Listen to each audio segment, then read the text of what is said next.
I should be in another room. That's what logic told me. What duty told me. What my whole life had shaped me to accept. My wedding was scheduled for dawn, the day I would become the property of a man I barely knew but whom my family had chosen with care. I had no voice. Never had. My existence was a delicate thread, woven by the hands of others, and I had learned not to pull the ends, not to undo the knots. But that night, under the weight of a silent castle, something inside me trembled. Perhaps it was the icy air that seeped through the ancient stones, or the heavy dress that dragged behind me like a chain. My footsteps echoed in the empty corridor, the sound of my satin boots against the marble floor the only noise, apart from the frantic beating of my heart. I didn't know why I was there, wandering alone on the eve of my sealed fate. Perhaps I just wanted one last moment of freedom before the veil fell over me forever. The candles flickered in the sconces, casting dancing shadows on the walls. My hand hesitated on the handle of a door. I didn't recognize it. It was dark wood, carved with symbols that I couldn't decipher in the dim light. Something pulled me towards it, an instinct I couldn't explain. I opened it with trembling fingers, the fabric of my dress brushing against the floor as I stepped inside. And then I saw him. He was sitting in a worn leather armchair, a figure carved out of shadows and silence. A glass of whiskey rested between his long fingers, the amber liquid reflecting the light of the fireplace flames.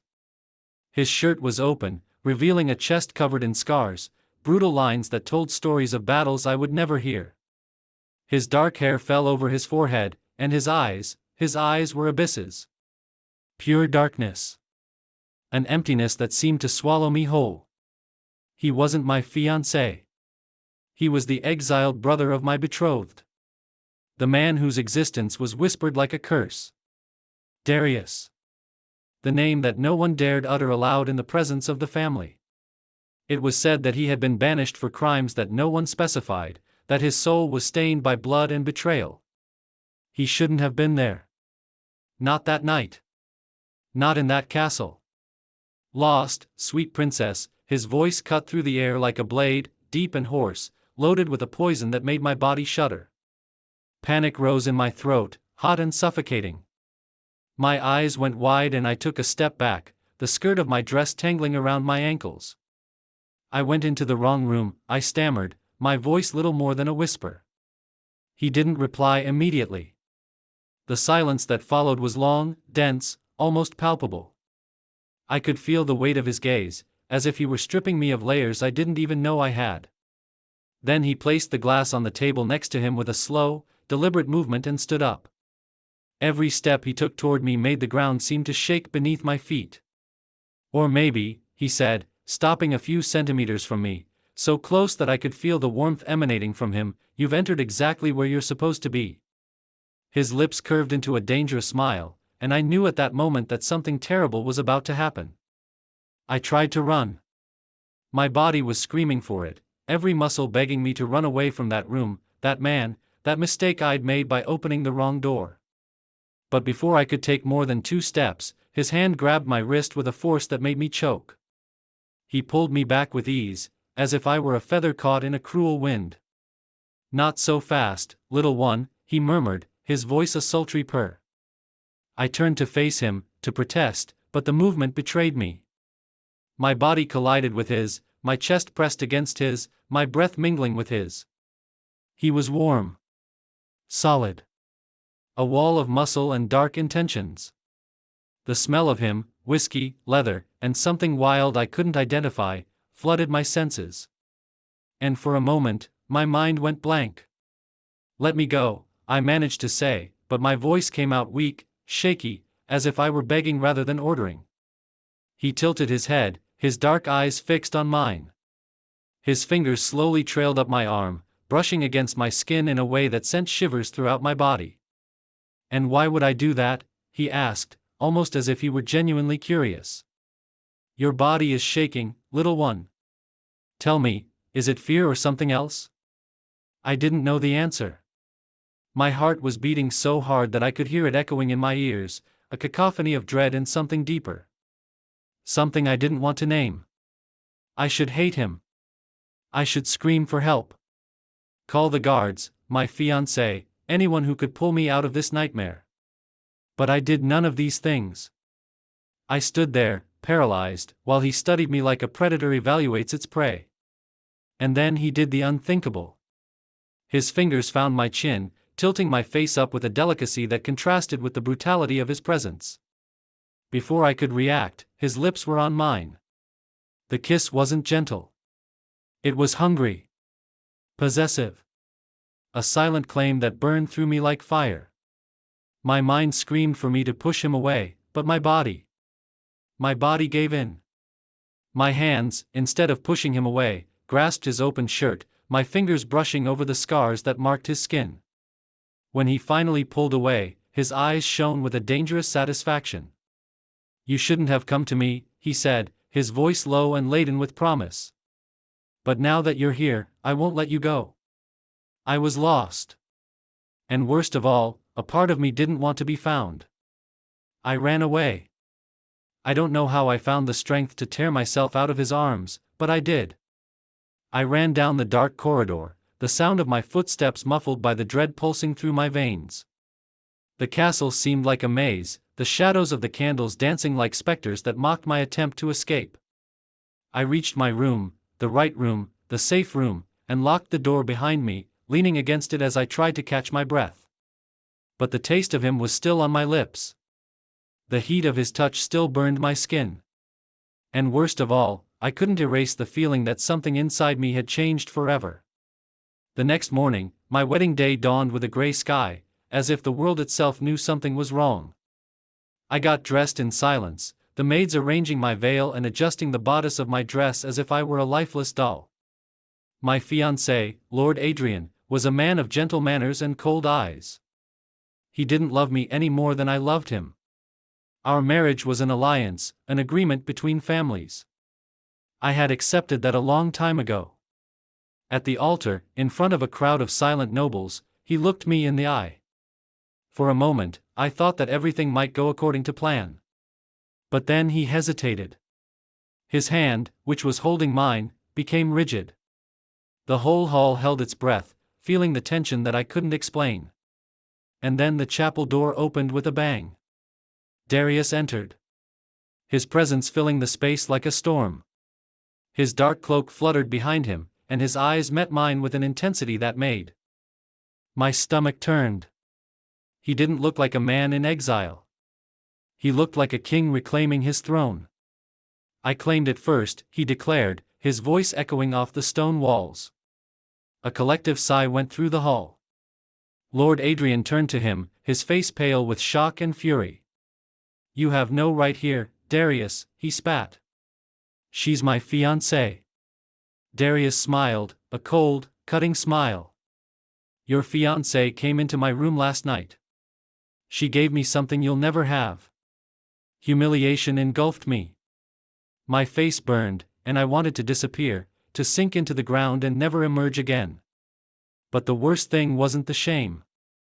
The worst thing was that deep down in my soul, I knew he was right.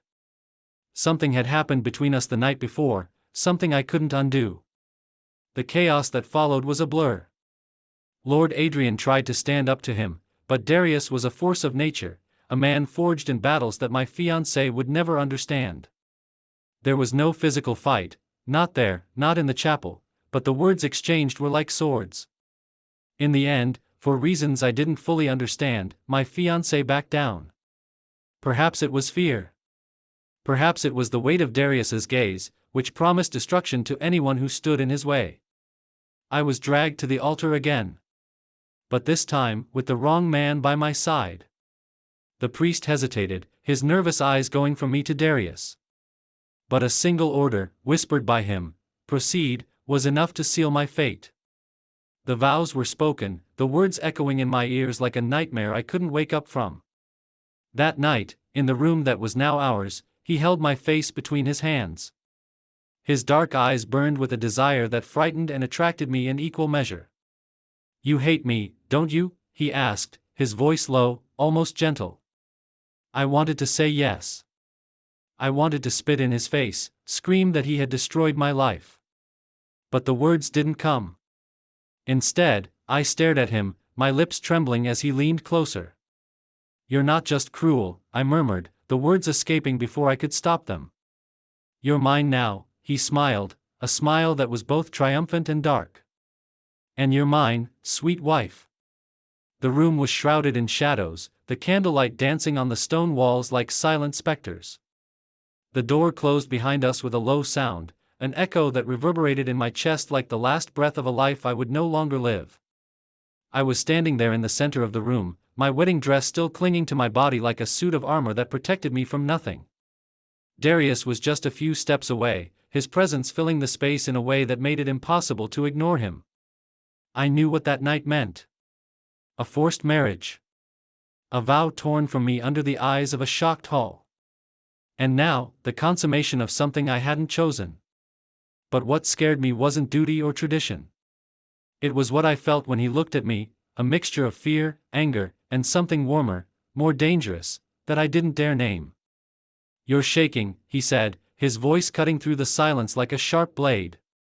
He took a step forward, his dark eyes fixed on mine, and I instinctively stepped back, my back meeting the edge of the bed. "I'm not," I lied, raising my chin in weak defiance.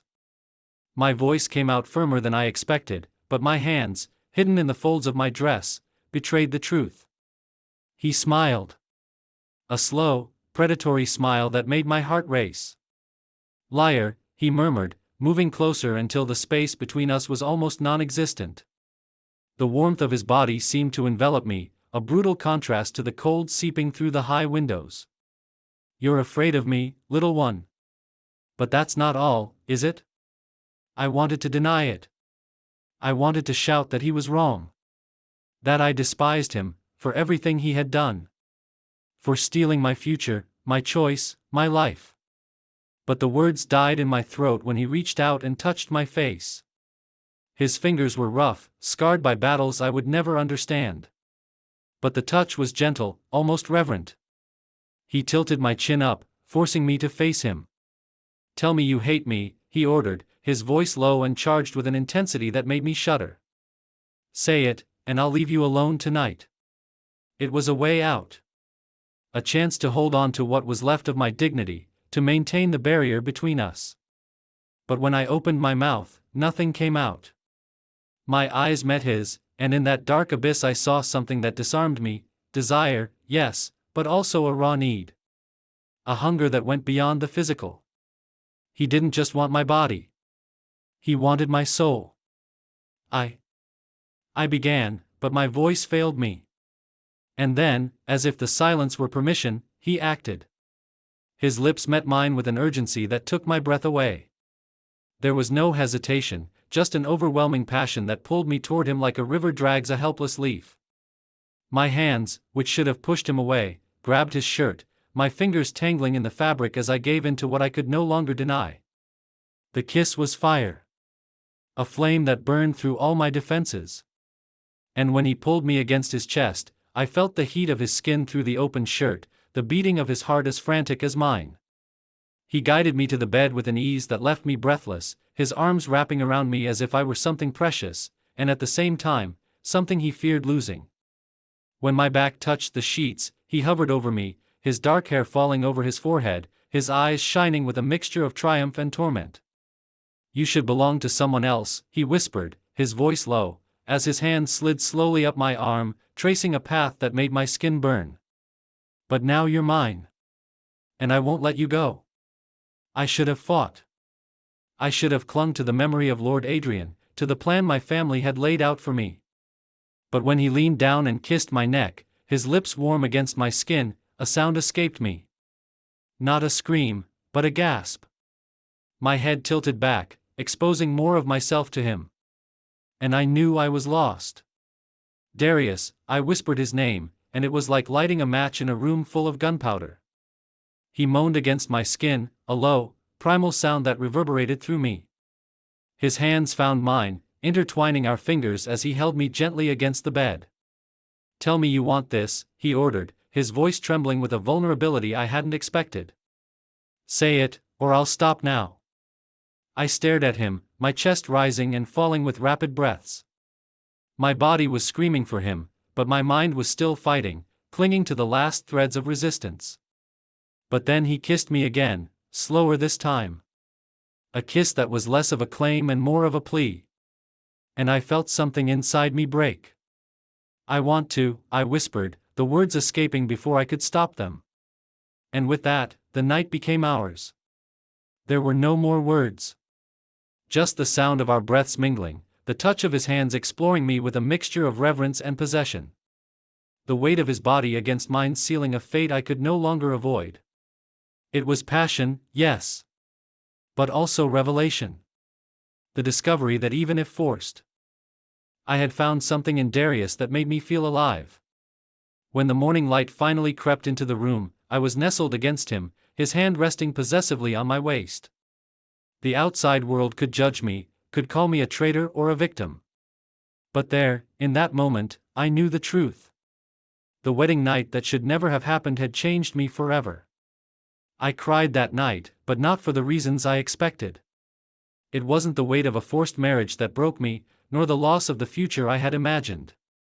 It was something deeper, more confusing.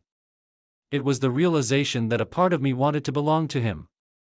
I wanted his touch, his darkness, the danger he represented. He knew that. I could see it in his eyes as he watched me lying next to him on the bed we now shared. "Are you afraid of me, little one?" he asked, his voice a whisper in the dim light. I should have said yes. It was the logical answer, the safe answer. But instead, I kept quiet, my eyes fixed on his. He laughed softly, a sound that was both threatening and comforting.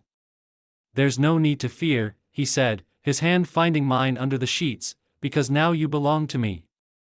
And then he kissed me again. It was different this time, not as hungry, but just as possessive.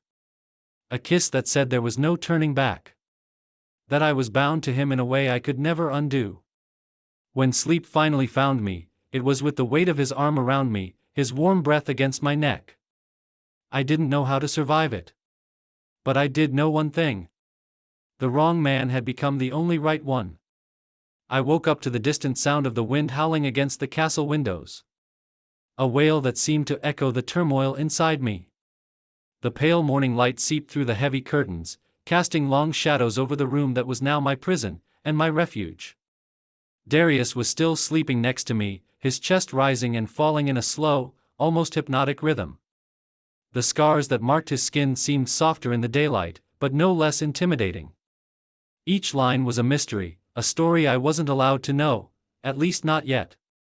I stood up carefully, the fabric of the sweater rubbing against my trembling legs. My body still carried the memories of the night before. The weight of his hands. The heat of his gaze. The way he had claimed me without hesitation. I should have been angry. I should have been planning an escape, a way to undo the mistake that had trapped me with him. But instead, my eyes settled on his sleeping figure, and a question burned in my mind. "Who are you, Darius?" I knew so little about him, only the whispers I'd heard over the years. That he was the rebellious son. The traitor who had sullied the family name with blood and dishonor.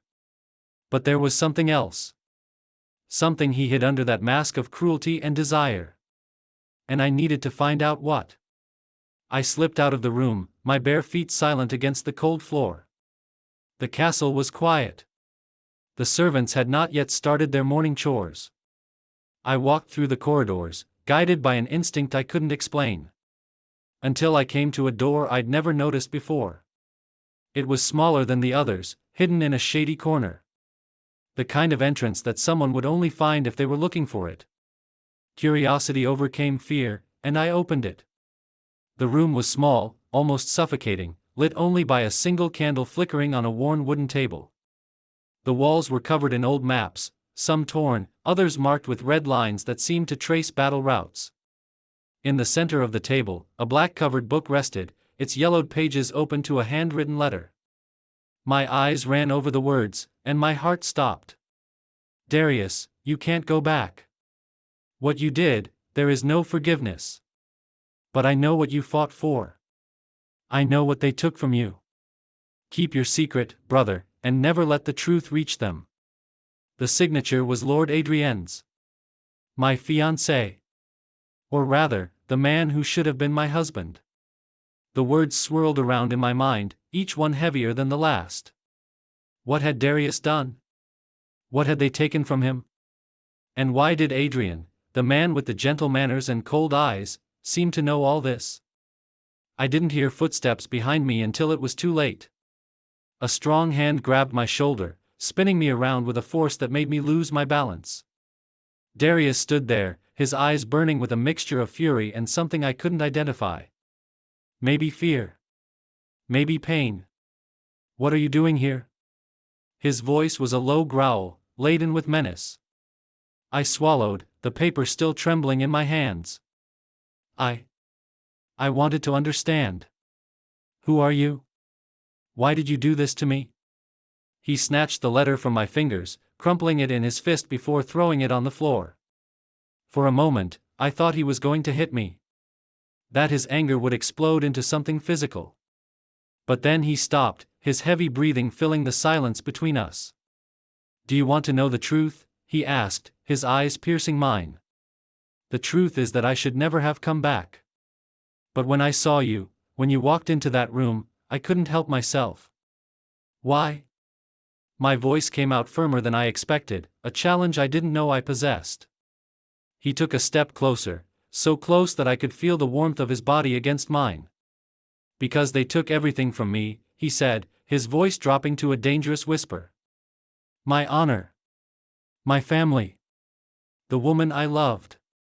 And when I saw you, small, so fragile, and so perfect, I wanted something that was mine. Only mine. His words hit me like a blow. There was a pain there, raw and exposed, that I hadn't expected to find. He wasn't just the monster I had imagined. He was a broken man, shaped by losses I couldn't understand. And now? I asked, my voice trembling, what do you want from me? He held my face between his hands, his thumbs brushing my cheeks with a tenderness that contrasted with the darkness in his eyes. Everything, he answered simply. I want everything you are. And I won't let anyone take you away from me. Not Adrian. Not your family. Not the fate they have planned for you. I should have backed down. I should have fought against the chains he was wrapping around me. But instead, my eyes closed, and I let him pull me closer. His lips found mine again. And this time, there wasn't just desire, there was a promise. A promise that no matter what he had lost, he would hold on to me with all the strength he had left. When we parted, he looked at me with an intensity that made my heart soar. You're mine now, he said, his voice as firm as stone. And I'm going to protect you, little one. Even if it means burning the whole world down. I didn't know if I believed him. I didn't know if I could trust a man like Darius. But I did know one thing. The secret he carried was only the beginning. And I was irrevocably linked to him, for better or worse. The days following the revelation of Darius's secret were a whirlwind of silence and tension. The castle, with its cold corridors and dancing shadows, seemed to hold its breath, as if waiting for me to flee or for him to break me. But I didn't run, and he didn't break me. Instead, something shifted between us. A hidden current pulling me toward him, even when I tried to resist. It was a stormy night when everything came to a head. The sky roared outside, lightning slashing through the darkness like blades of light. The wind howled against the windows, rattling the panes with a fury that mirrored the chaos within me. I stood in the bedroom, wrapped in a thick shawl, watching the flames in the fireplace flicker as I tried to make sense of what I felt. I hated myself for not hating him. I despised myself for craving his touch, even knowing who he was, or who I thought he was. The door creaked open, and Darius stepped inside, drenched from the rain. His black shirt clung to his body, outlining every taut muscle, and his dark hair dripped water that ran down his angular face. He looked wild, untamed, like a force of nature come to claim me once more. His eyes locked onto mine, and there was something different in them, not just desire or obsession, but a vulnerability I'd never seen before. You're still here, he said, his voice rough, cutting through the sound of the storm. He shut the door behind him and took a step forward, leaving a trail of water on the stone floor. Where else would I go? I replied, my tone sharper than I intended. I stood, the shawl slipping from my shoulders, and faced him with a mix of defiance and confusion. You trapped me here, Darius. In your world. In your secrets. He stopped just inches from me, the heat of his body clashing with the chill radiating from his soaked clothes. I didn't trap you, he countered, his eyes blazing with an intensity that made my chest tighten. You stayed because you wanted to. Because you feel what I feel. I wanted to deny it. To scream that he was wrong. That I loathed him for everything he'd done, for stealing my future, my choice, my life. But the words died in my throat. He was right. And that terrified me. Since that first night, since the kiss that changed everything, something in me had surrendered to him. Not by force, but by choice. And now, with the storm raging outside and the fire crackling around us, I knew I couldn't run from it anymore. What do you want from me? I asked, my voice trembling as I stared at him. You've already taken me as your wife. You've stolen my future. What's left? He cradled my face in his hands, his thumbs brushing my cheeks with a tenderness that belied the ferocity in his gaze. I want all of you, he said, his voice low and thick with emotion. Not just your body. Not just your vows. I want your heart, little one. I want you to choose me, even knowing who I am. My heart raced, a frantic drumming that echoed the thunder outside. And if I can't? I whispered, my eyes filling with tears. If I don't know how to love you? He smiled. A crooked, painfully beautiful smile that made my chest ache. Then I'll teach you, he murmured, leaning in until our lips were a breath apart. I'll love you enough for both of us. Until you can't imagine a life without me. And then he kissed me. It wasn't like the kisses before, hungry or possessive, but something deeper. More overwhelming. It was a kiss that promised eternity. That said he'd hold me even if the world crumbled around us. My hands found his chest, fingers sliding over the wet fabric until they tangled in his neck, pulling him closer. The rain dripping from him soaked my nightgown, but I didn't care. All that mattered was the heat of his mouth on mine. The way he held me like I was his salvation. He lifted me into his arms with an ease that made me gasp, carrying me to the open window. The wind rushed in, gusts bringing the scent of wet earth and the sound of the storm. But he didn't hesitate. He set me on the sill, my back against the cold stone, and knelt before me like a knight before his queen. I swear, he said, his voice steady despite the roar of thunder. I swear, by every scar on my body, by every mistake I've made, that you will be my light. That I'll protect you. Love you. Consume you until there's nothing left of me but what I am with you. The tears I'd been holding back finally fell, mingling with the rain that splashed onto my face. I reached out, touching his cheek, feeling the roughness of his stubble under my fingers. And I swear, I whispered, my voice nearly lost in the wind, that I'll choose you. Not because I was forced, but because I can't live without this, without you. He rose, pulling me against him with a force that stole my breath, and kissed me again, sealing our oath as the storm bore witness. Lightning lit the sky, but I saw nothing but him. My exile. My rebel. My fate. And when he carried me back to the bed, laying me among the sheets with a reverence that made my heart burst, I knew I was irrevocably his. The night ended with our bodies entwined, the sound of the rain drowning out the world beyond. There was no more doubt. No more fear. Just us. Two broken souls who, together, had found something whole. And as I drifted to sleep in his arms, the warmth of his oath still burning in my chest, I smiled. Because for the first time, the wrong man felt like the only right one.